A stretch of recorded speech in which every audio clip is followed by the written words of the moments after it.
and a satanic temple member says the state government brought this upon itself because putting up the Ten Commandments in the first place makes a religious statement. Our faith panel weighing in now: Bill Donahue, the president of the Catholic League; David Silverman, the president of American Atheists; and Rabbi Shmuley Boteach. I hope I got that right. Founder of This World, the Values Network. All right, because you have the toughest name, starting with you, Rabbi, today. All right, you kidding me now?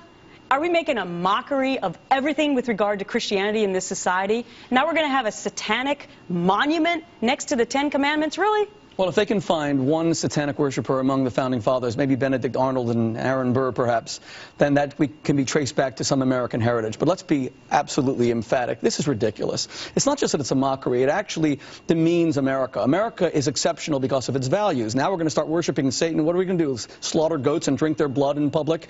The United States worships God. It just doesn't impose the worship of God. And that's the beauty of it. Separation of church and state does not mean that we purge the public sphere of God. It means that we don't force God on people. And David, you've got to agree with the rabbi, do you not, that this is absolutely a mockery and ridiculous? Absolutely. Not mockery, not ridiculous. The separation of church and state is what makes America great. Religious freedom means the government doesn't take sides, one religion or another. You may not like the Satanists. Guess what? That doesn't matter. Do you? Everybody is equal. I don't care. All religions are the same to me. So you think it's perfectly fine to put a satanic, whatever message they're going to have up there, and an interactive display for children, by the way? It's not okay to put any of it up there, but it is more not okay to favor one over another. Satan, how crazy is this? I mean, what? You believe in an invisible man in the sky, too. You call him Satan, you call him God. Whatever it is I believe in, that doesn't teach me to perpetrate genocide, slaughter people, or I get into their version of heaven by killing people. They're not saying that. They're putting up a happy display. You don't know what it is. It's almost like they went to the craziest group they could find. No offense.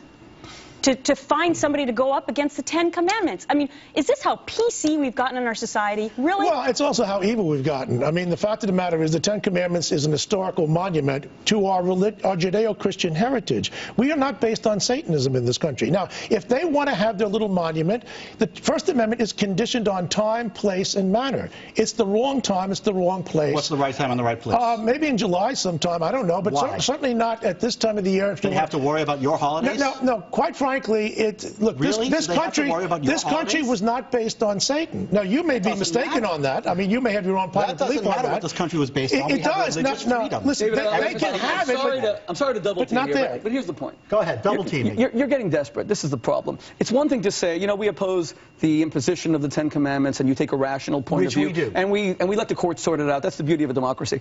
But to be reduced to Satan worship, come on. Crazy. No lower than any other religion. No, but sorry, you may wish it were, but Satanism is no lower than Catholicism. It's no lower than Judaism. As an atheist, you guys both have religions that do real bad things. Hard to believe there's an even crazier topic out there. Remember this classic Seinfeld moment?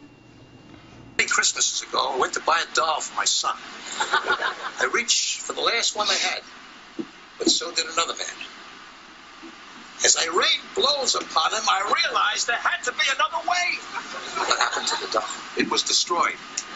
But out of that, a new holiday was born. A Festivus for the rest of us. Yeah, please. That's the classic episode. I mean, the episode was funny, but not Festivus. Explaining the origin of the fake holiday, Festivus. But now a nearly 6-foot-tall Festivus pole made from empty beer cans about to go up at the Florida State Capitol. I'm not kidding. It's part of a not-so-subtle protest against the nativity scene already on display there. Bill, I am so outraged by this. Why do I have to drive around with my kids to look for nativity scenes and be like, oh yeah, kids, look, there's baby Jesus behind the Festivus pole made out of beer cans. It's nuts. Remember a couple of years ago we had a Supreme Court decision that said the gays in their own contingent could not march in the St. Patrick's Day Parade.